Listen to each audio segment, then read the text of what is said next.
faculty members at Sonoma State University. One of those people was John Steiner, Professor John Steiner, who is Professor Emeritus of Sociology, who is also a Holocaust survivor. Another one of those people was Paul Benko, Professor of Biology, who has since passed, but remember in spirit every single week, who was also a Holocaust survivor. Someone from the community, a great social activist by the name of Robert Harris. We have a lecture, our major lecture during the year is named after Robert Harris, and the person who does that lecture remains always someone who is very prominent in their field and who carries on Robert's vision. We are an interesting collaboration between the community and the university. We have a group that sponsors these lectures. They pay for all of the lecturers' honoraria. They pay for all the printing that we do.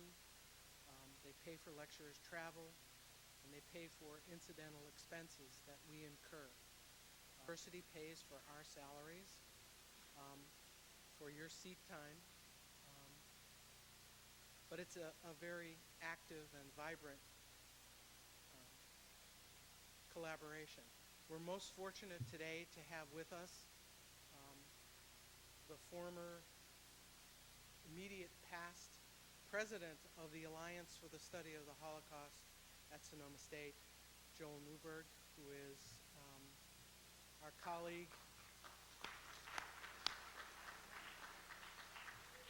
And we also have with us one of the members of our faculty on the lecture series, who is the current president of the Alliance, and that's Barbara Lash McCaffrey.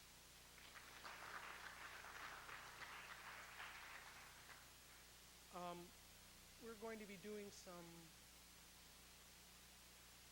important things here. And one of the things that we hear from students is that this becomes and has become probably the most important class that they feel that they have taken at the university. And we believe that one of the reasons for that is because of the message that will be on the bottom of the flyer that announces the lecture series. And it's escaped me.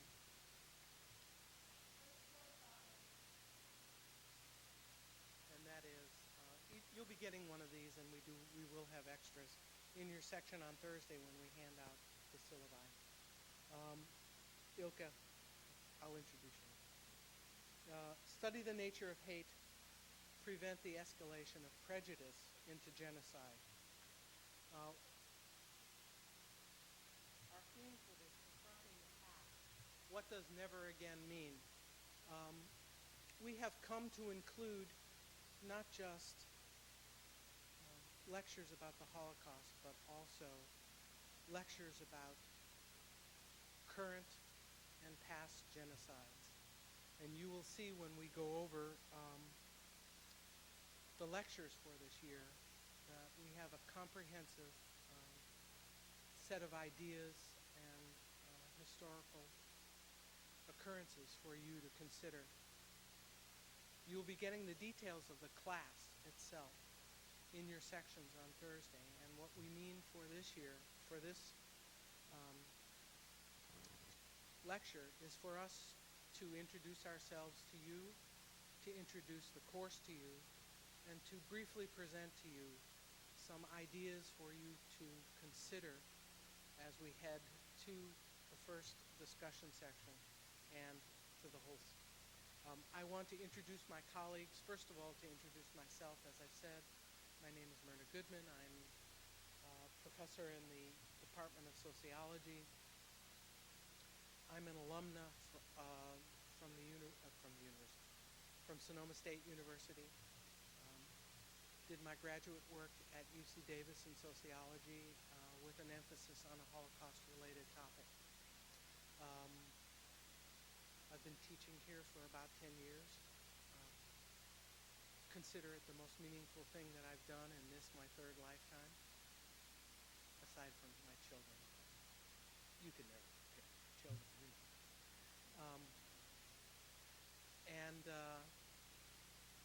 I'm the director of the Holocaust Study Center, and find this the most meaningful work, really, sincerely, that I've done in my life. And helping you to connect to the vital ideas that we're going to present. My colleagues are, in order of tenure, and that means how long they've been doing it, Ilka Hartman. I'd like Ilka to come up and introduce herself. She's been associated with the lecture series longer than I have. She's going to tell you a bit about herself.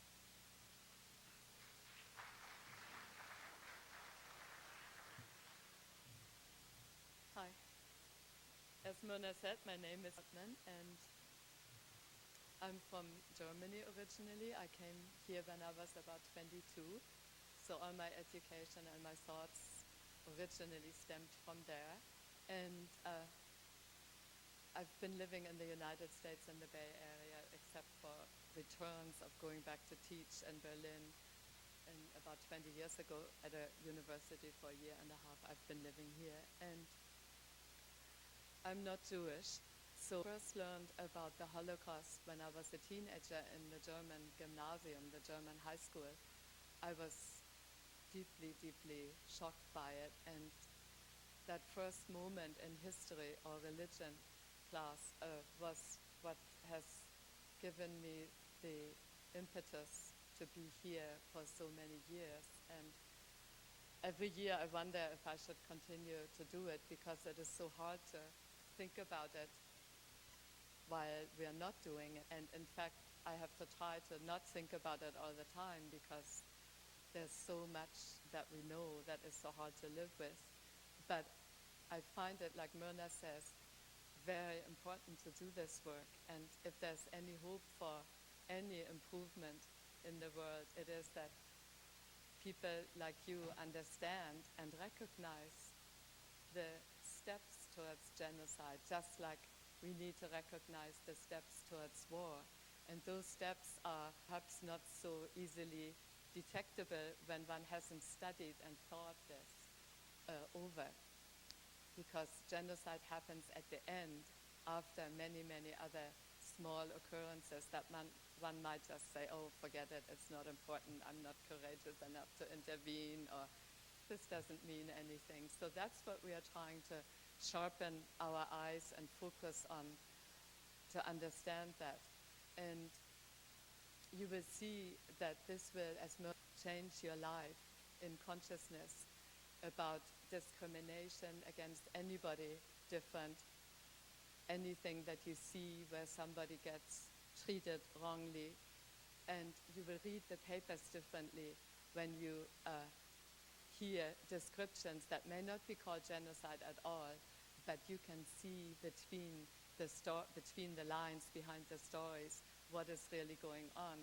We're very sorry that we didn't really understand what happened 10 years ago in Rwanda, and now we know that it was a horrible, very accelerated chain of events, and it was a real genocide, but we didn't really know it. And it's also important that many of us outside didn't know.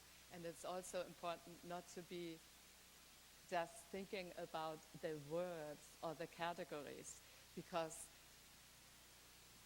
that can stop you from seeing something that might be very important. So we can't just waiting for the United Nations to say this falls under the category genocide, and so we have to do something. We have to think for ourselves, even though we know the definition of genocide, which is basically one ethnic, religious, or cultural group being threatened in its very existence. But when we see that in some other way, we have to become alert.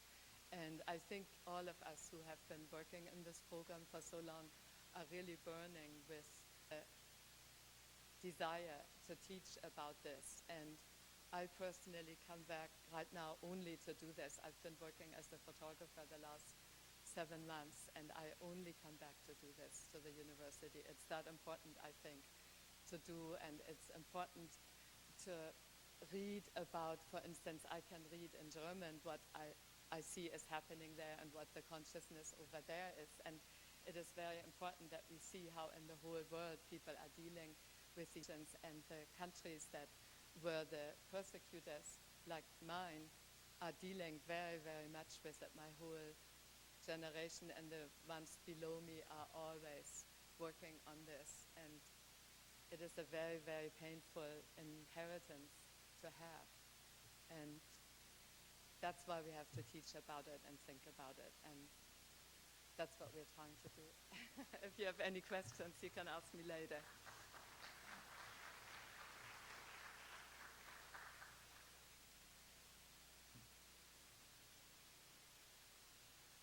The next faculty member is Barbara Lesh McCaffrey, Dr. Barbara Lesh McCaffrey, who wears many disciplinary hats. She has been at Sonoma State University for quite a long time, and I'll let her give you a brief introduction to the different roles that she's played, and then after that we're going to review the lectures, and after we review the lectures we're going to talk a bit about, in detail, about what it is and why it is that we study what we study.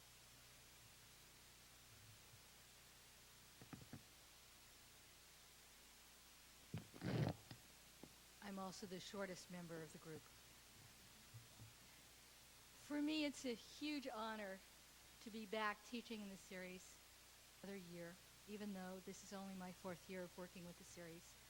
I started at Sonoma State in 1980. And I've probably taken the most circuitous path to get to where I am, so I'll take you on a quick journey. Very quick. I grew up in a neighborhood in which there were a lot of survivors. We didn't talk about them. We just knew they had numbers on their arms, and that was about it, and you needed to be nice to them. But what went on in the Holocaust, what happened to my grandmother's family on both sides, and my grandfather's family on both sides, was very, very hidden. It was alluded to. It wasn't until I was in my 40s my mother completed the sentence, which I knew as a kid: you were named for your grandmother's sister Etka.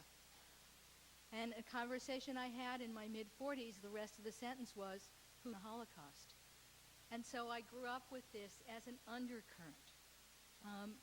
My initial academic training was in English and comparative literature, and I did my work initially in the great borough of Brooklyn, New York, which gave me some wonderful background, and I went on to do a master's degree at the University of Maryland in College Park. Had a very interesting time in history during the Cambodia riots and the Vietnam War resistance. It was not a great place to be because it was 20 miles from Washington and was considered to be a security risk. It made my academic career there more interesting. And I completed a doctorate in English with an emphasis in modern poetry at the University of Wisconsin-Madison at a time when there were absolutely no teaching jobs. And so I started my other career, which was in affirmative action.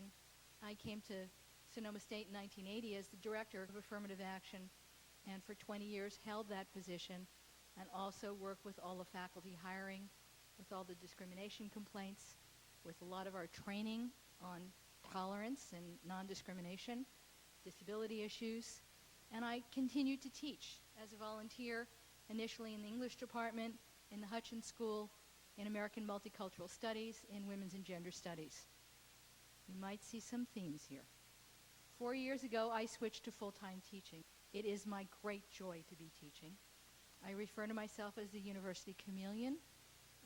I have a position in the School of Social Sciences, but I teach in 4 departments, all of them interdisciplinary in nature. And in many ways, I see a lot of connections between what I teach in each of those disciplines, whether it's women's and gender studies or ethnic studies, or in this course on perspectives on the Holocaust and genocide. And my School of Liberal Studies. It all finds a way to mesh itself. My particular area that I've been exploring shouldn't surprise you. It's post-Holocaust literature. And I've been looking not only at the poetry, but also at survivor memoirs and the works written by and about second and third generation survivors, the children and grandchildren, the legacy of the Holocaust. My reading predominantly Holocaust related, but I've also been reading, as my eyes allow me, about the survivors of other genocides. So it's been enormously rich. And as Ilka says, enormously difficult at times. It's material that is personally meaningful, and I hope you will all find ways to find a connection to the material that resonates in your lives in some way that makes it connect with the rest of your study here. Not just a course you take at Sonoma State that fulfills a GE requirement, but one that enriches your academic career here, your intellectual life, not only at Sonoma State, but the time that you take that intellectual life and leave the world of the academy. So it's a great honor. I'm also honored to be the brand spanking new president of the Alliance for the Study of the Holocaust at Sonoma State. And I feel like I'm walking in very shoes in terms of the people who preceded me in that. Thank you.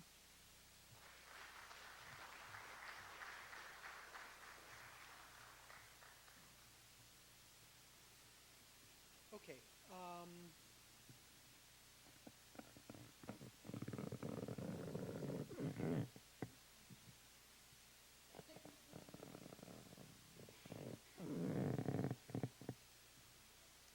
I didn't realize that this thing hisses. It has deteriorated. Hi, David. We also have in the audience David Salm, who is the treasurer of the Alliance for the Study of the Holocaust. Glad you could make it. Barbara and Ilka both touched on aspects of our study that I want to try and integrate, and that is we have a very difficult task here. How many of you are history majors? How many of you are sociology majors? How many of you are business majors? Uh-oh. How many of you are in the sciences? Okay. How many of you are in the arts and humanities? Hutchins. Any Hutchins? Hutchins majors are not pitchers. And the reason I'm asking that question is because we have quite a tremendous task ahead of us. And that is that we need to know the history of what went before Nazi Germany, as well as the history of the Holocaust and what went on during the war.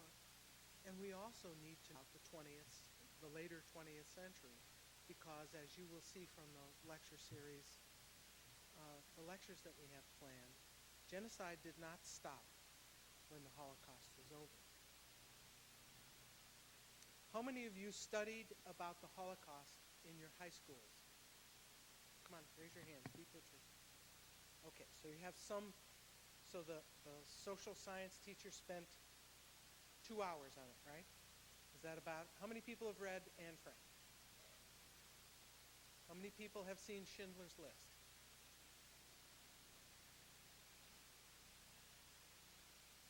How many people have read Night by Elie Wiesel? Okay, so you're a pretty educated group in terms of reading one book and maybe seeing one movie and having a couple of hours of instruction on the Holocaust. So our challenge to you is this. We need you and we want you in order for you to stand genocide and the Holocaust, to understand the history. And we have a text that will help you understand the history.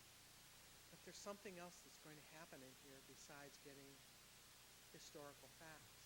And that is that we're going to challenge, yes, your intellect, but there's something that's going to happen in here when we begin to talk about mass death. When we begin to talk about aspects of human behavior that you would rather not confront because it was not some supernatural force that carried out the Holocaust. It was not some supernatural force that was responsible for genocide in Rwanda. It was people just like you and I. And that is going to be one of the most difficult things for you to grasp, because most, when asked, well, who's responsible for the Holocaust, what do they say? What do they say? Hitler. But Hitler didn't do it alone, and there were lots of people, ordinary people, and you'll read a book about that, who were responsible for the face-to-face, day-to-day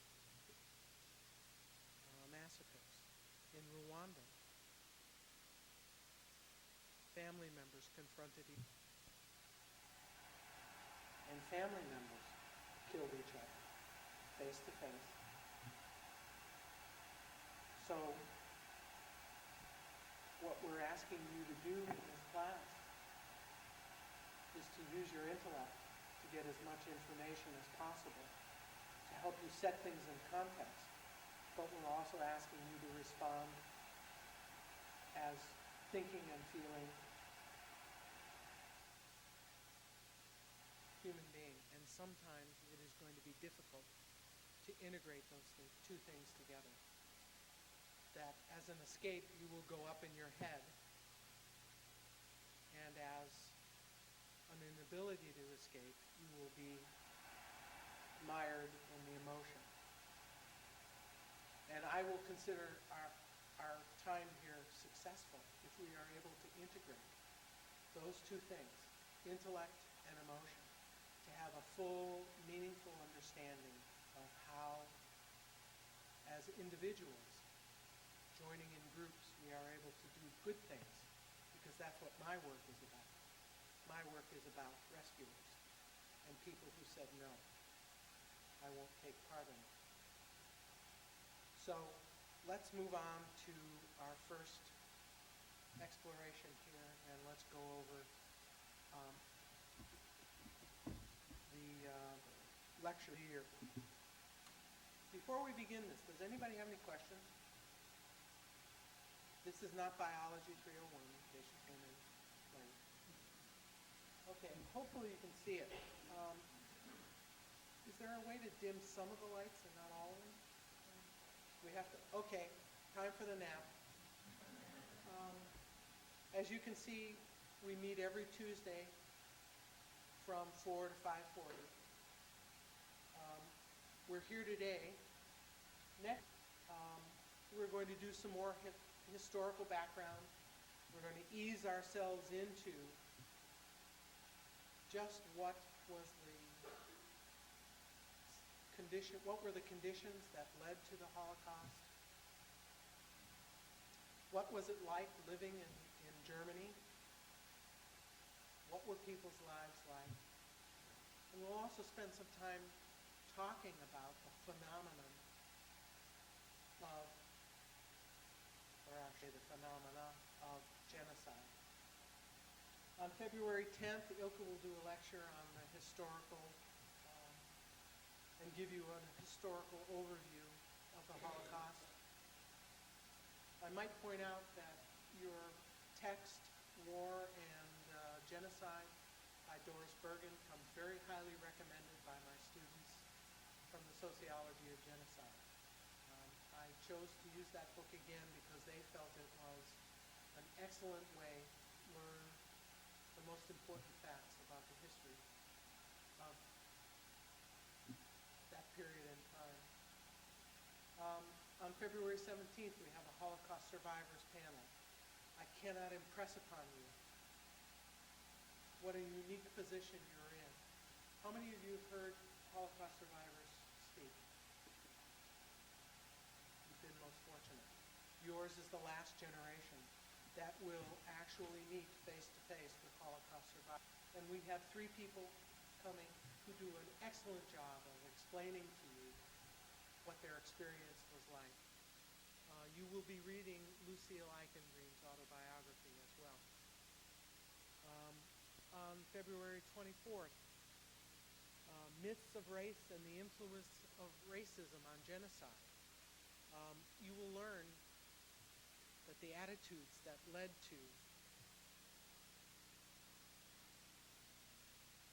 discrimination of Jews in Nazi Germany were not ideas that were without their advocates in the United States. And Dr. Michael Thaler is an expert on this field and gives a most vigorous and exciting lecture.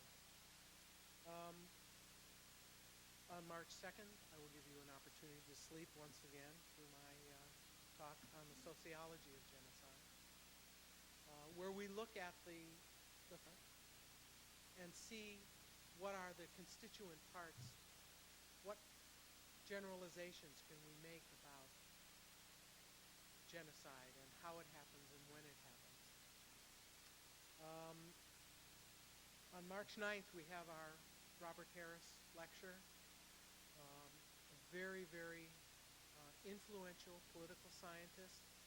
Robert Nelson will be here talking about paradigms of genocide, the Holocaust, Armenian genocide as precedents.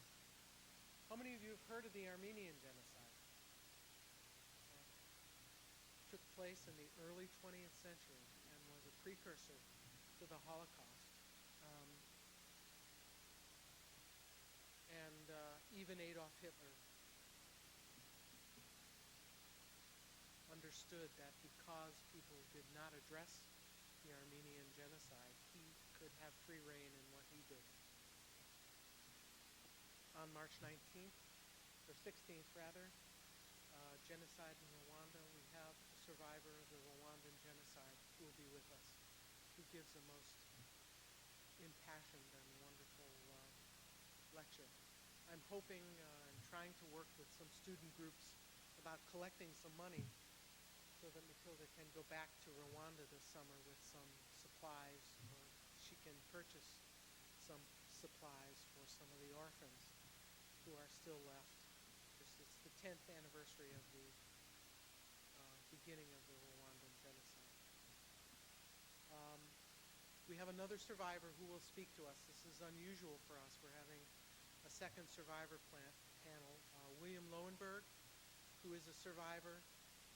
He is one of the people that helped found the museum in Washington, the United States Holocaust Memorial Museum. He lives in San Francisco. He is a benefactor and has a very interesting that he will tell you about. On March the 30th, a true hero of the Holocaust, Knut Dybye, who was a rescuer and was personally responsible for rescuing Jews in Denmark. His story is paints the other side of much of what we're going to learn about, and you'll get to meet a true hero, a modest one at that, and someone who brings joy to my heart whenever I'm with him. 6th of April through the 10th, we get to have spring break.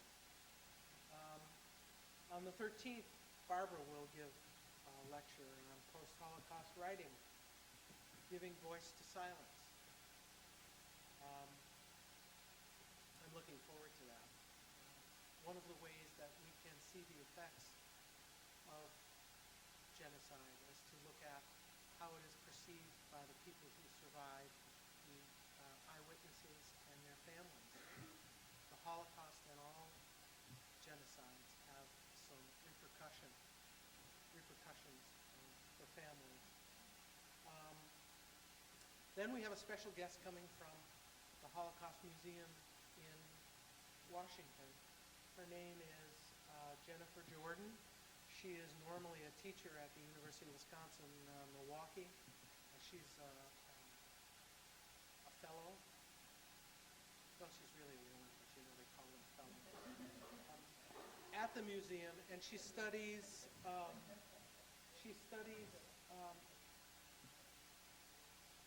the Holocaust is remembered in Germany, mainly in, as I understand it, discussions around what kind of memorials should be constructed. On April 27th, we'll hear about Kosovo from Sani Rafati. Does anybody know Sani? He is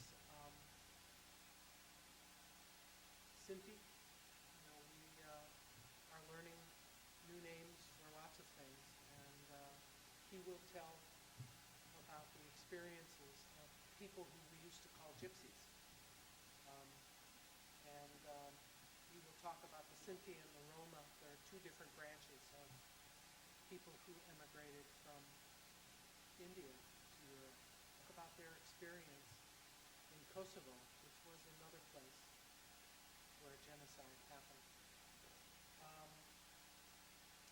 On May 4th, we have a scholar from CSU Satisfies who studies hate crimes, hate groups, Phyllis Gerstenfeld, and she's going to tell us about her work studying hate groups. You know, they didn't go away. They're all around us. And she'll have some very perceptive and interesting things to tell us. On May 11th, we'll have a second generation panel. The children of survivors will come and talk about their experience. Their experiences growing up in a family where one or both of their parents were survivors. There is a very interesting pattern of experience where parents were Holocaust survivors, and you'll see the differences in those. And then on May 18th, you finally get to have a chance. We have a faculty-student panel of people who, students and the faculty, who join together to talk about what we have learned, what we're going to take away from the course. It's usually one of our most inspiring chances to talk as a large group. And then your final papers will be due in, and then we'll just send you out into the world. Yes, to make the world better, a better place, which you will feel impelled to do, I'm sure, because of what you've learned. Could we have one? There is one person I forgot to introduce, and that's Tara Sprang. Tara, will you stand up? Tara is a former student of the Holocaust. She's a sociology major. She took my course in the fall, the sociology of genocide. She'll be doing her duties as the person who does attendance. You can direct many of the questions that you might have to Tara. I'm not sure whether she's going to have office hours yet, but she knows a great deal about the subject matter of a great help to you. So thanks to Tara for doing that. Okay. What we're going to do now is, does anybody have any questions? When am I going to get out of here? No. It looks like it. No, the class on Thursday is, thank you very much for bringing that up. There are 5 sections. You are registered in one of those sections, and only one. Although there might be something really deeper, and you can do that all together. Sections 1 and 2 are my sections, and those sections you need in Stevenson 2051.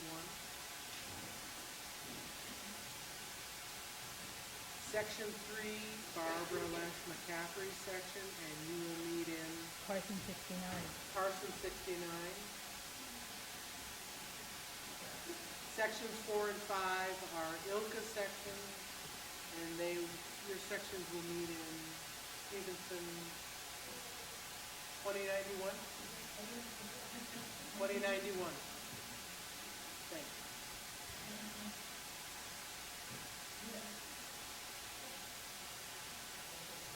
We're going to go over some more towards the end.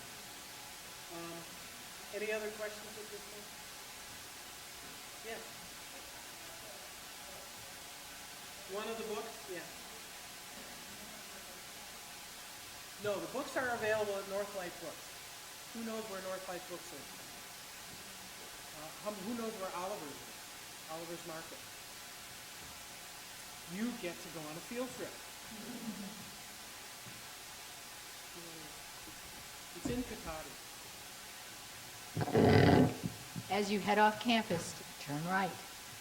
Before you get to the scenic and vibrant town of Katati, downtown Katati, you'll see a shopping center on the left-hand side.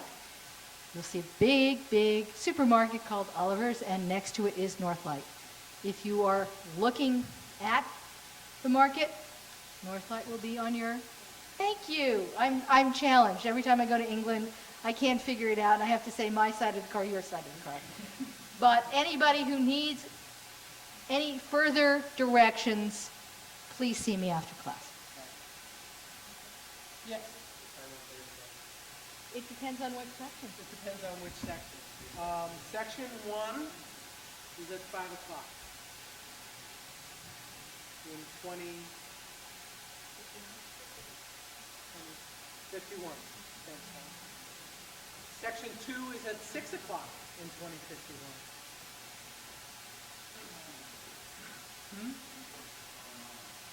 It's online? Yeah. Well, we got to fill the time, Sean. Yes.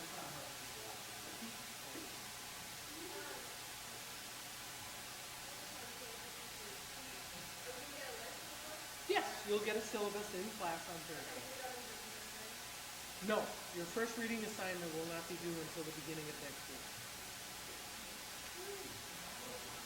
You can certainly go down to Northlight. The books are on the shelf. Northlight will have the books. I'm just going to be starting with Bergen, so if I want to get started. And we'll be starting with War and Genocide by Doris Bergen. Did you ask your question?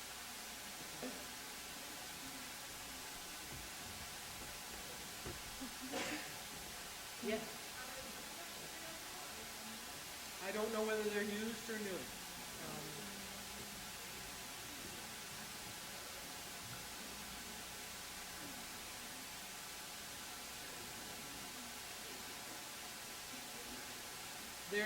War and Genocide is a hardback book. The paperback is being reprinted, and the publisher priced it at the paperback price. So that was very good of them. But of course, when you're telling your 100 students, what can you do for them? Any other questions on that? Yeah. No, they're more than 2 books. They're about 53 books. I was doing some research, and there are close to 750,000 books that have been written about the Holocaust. Yes? We are using ordinary men. Yes, we are using ordinary men. Who has heard of the book Ordinary Men? We're also using the Pulitzer Prize-winning book from last year by Samantha Powell, A Problem from Hell, America in the Age of Genocide. You find Lucille Eichengreen's autobiography. From Ashes. From Ashes. It's quite a remarkable story, especially the ending. Don't read the ending first. It's kind of is there another?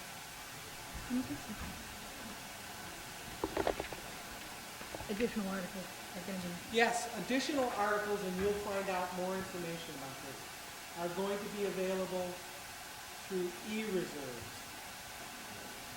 How many people have heard about e-reserves?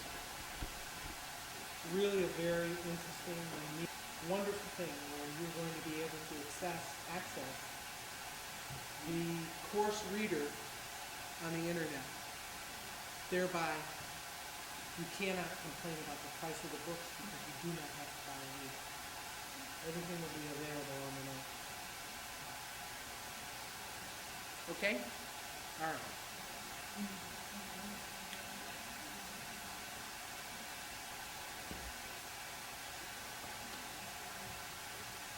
How many of you have heard of the documentary Triumph of the Will? Triumph of the Will. Yes. Leni Riefenstahl. She was a documentary filmmaker who just passed on this year, I believe. Passed last year, right? She died last year. Yeah. She was commissioned by Adolf Hitler to do a documentary or a film of the Nazi party rally in Nuremberg, and we believe it was in 1938. We're going to show you, I think it goes on for at least 2 or 3 hours. But we're going to show you about 20 minutes of it, and it was hard to decide where to start, so we decided to start at the beginning.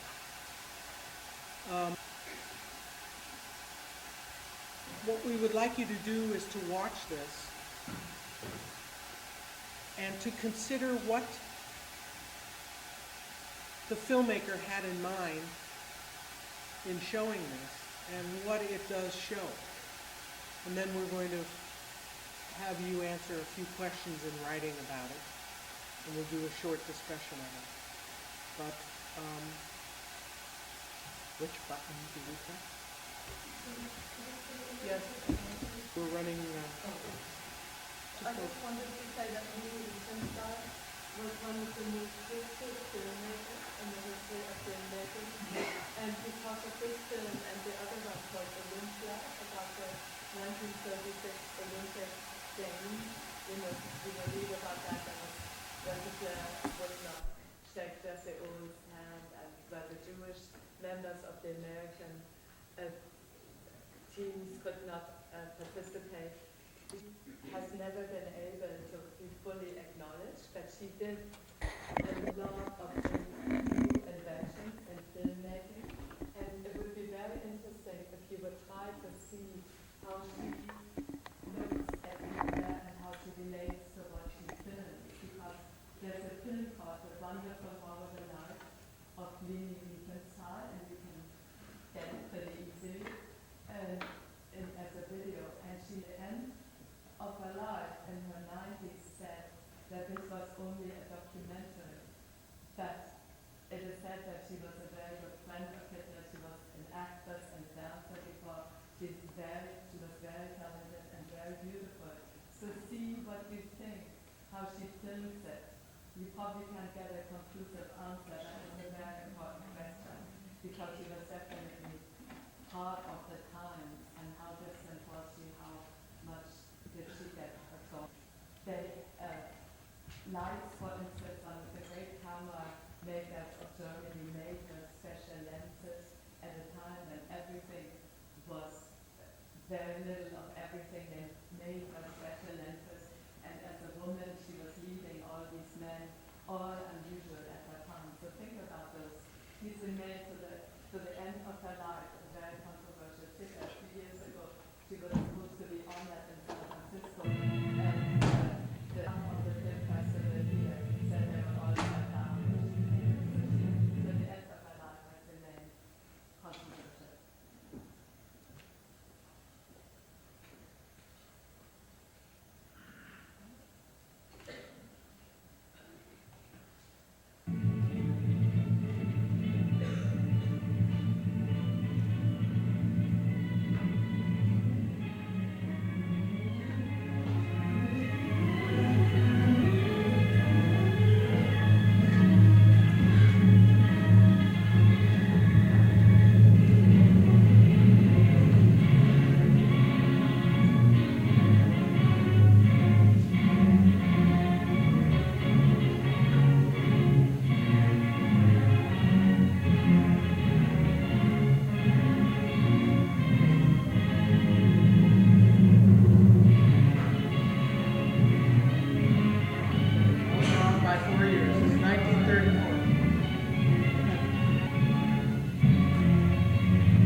we wanted to give you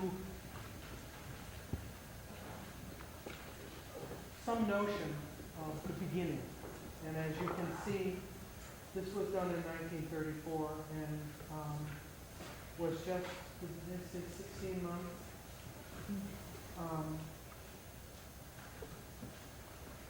After Hitler was declared chancellor, which was in January of 1933. And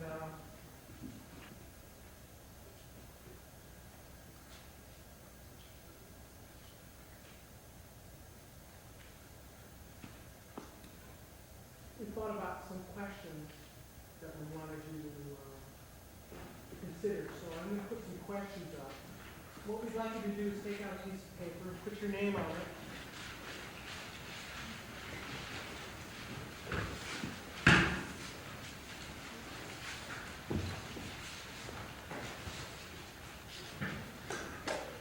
Section number down. If you don't know your section number, then put your section leader down. Hopefully you'll know your section number. And if you're one of the people who wants to add, put wants to add. I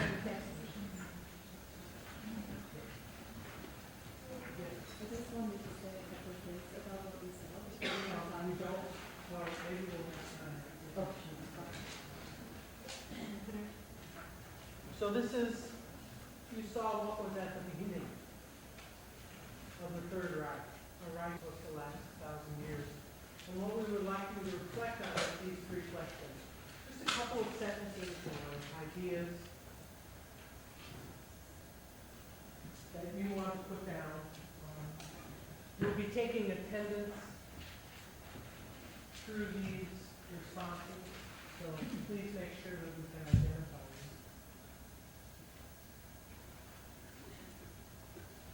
And admittedly, you only saw a small snippet of the documentary.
said in my first class this morning, it's time for you extroverts to assert yourself.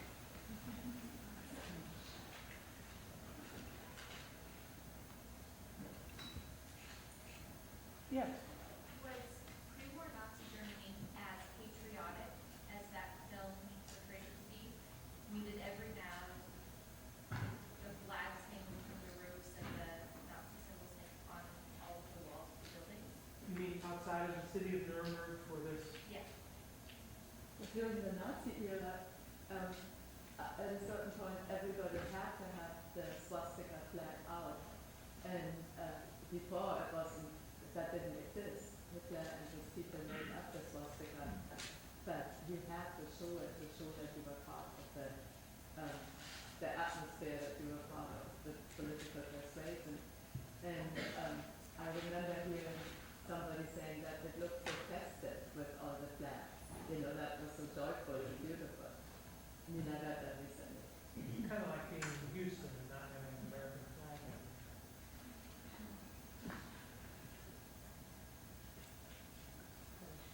You know, what I noticed was, now I could be wrong, I'm sure not in my history for a long time, but Germany at that time, did it go through a recession?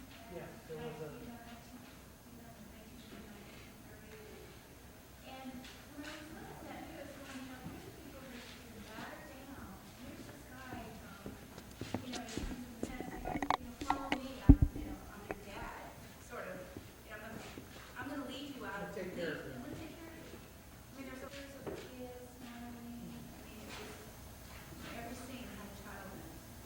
I felt more like descended down upon them, like Christ returns supposedly.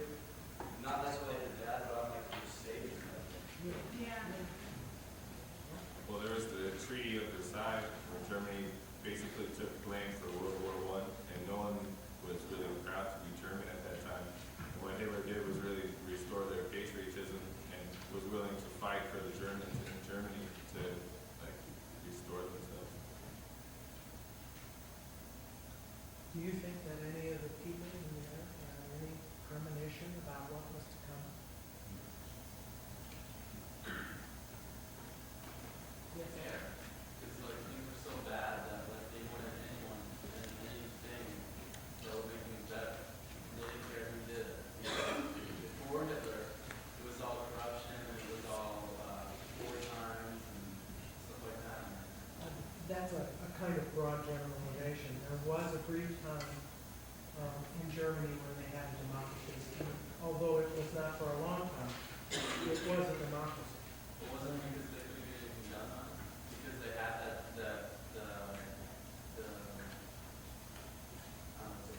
parliament or something or other. And like so all these special interests kept them just fighting and doing stuff their own way. They weren't special interests, they were political parties. You know, we in this country have one political party that calls itself by two different names. That's an editorial comment.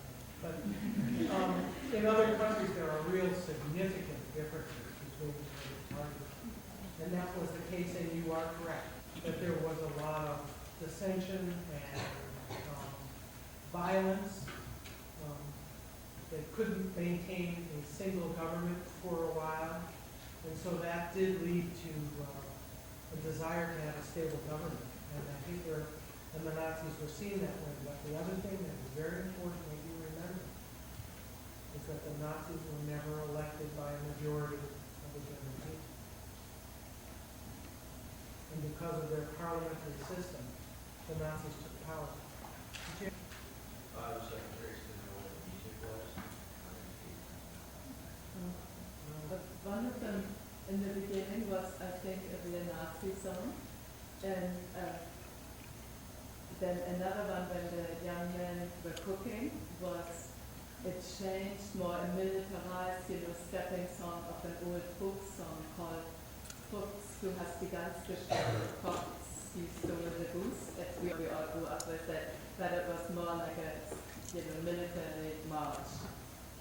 And the first one, I don't know the name, but it just gives me the chills because that's a Nazi marching song. And the one that ended, if I am correct, was How Hitler Do. It's a song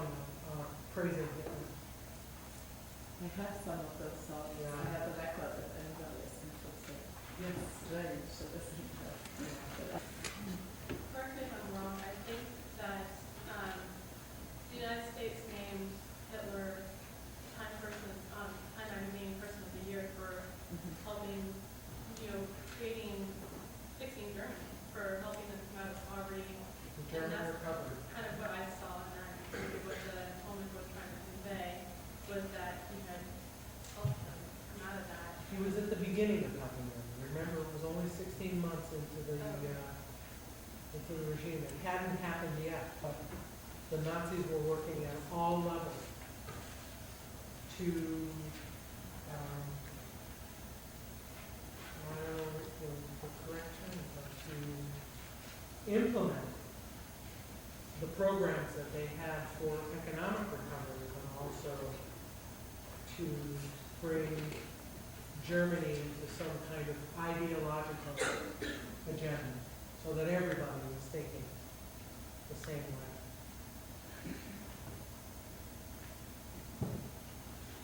You said? I just wanted to comment that I thought that Joan was rather romanticized. Romanticize. As you are. And from seeing things such as Schindler's List, I always got the impression that this was insane. And here we see a different, I observed something different because with people, everyday life who join kind of militant group and bathe each other and whatnot. They're projecting normal. But these people are 9 years away from Schindler's List. Schindler's List is 9 years in the future. And Ilka pointed out that those young men were eventually young men who were conscripted into the army. And she said, sadly, many, if not most, never returned home from their military service. If they weren't killed on the Western Front, large numbers, I can't even, 100,000 men were lost in Russia in the winter campaign of 1943. So we see their hope and youth, and as we go along in the course, you will see how quickly it changed. Considers 10 years of decade. Yes. All European countries at this time were trying to identify themselves, especially after the war. The Polish didn't want to be Russian, the Hungarians didn't want to be German, and there was a real battle for identity, and Hitler really made people proud to be German. The age of nationalism, which we may be living in.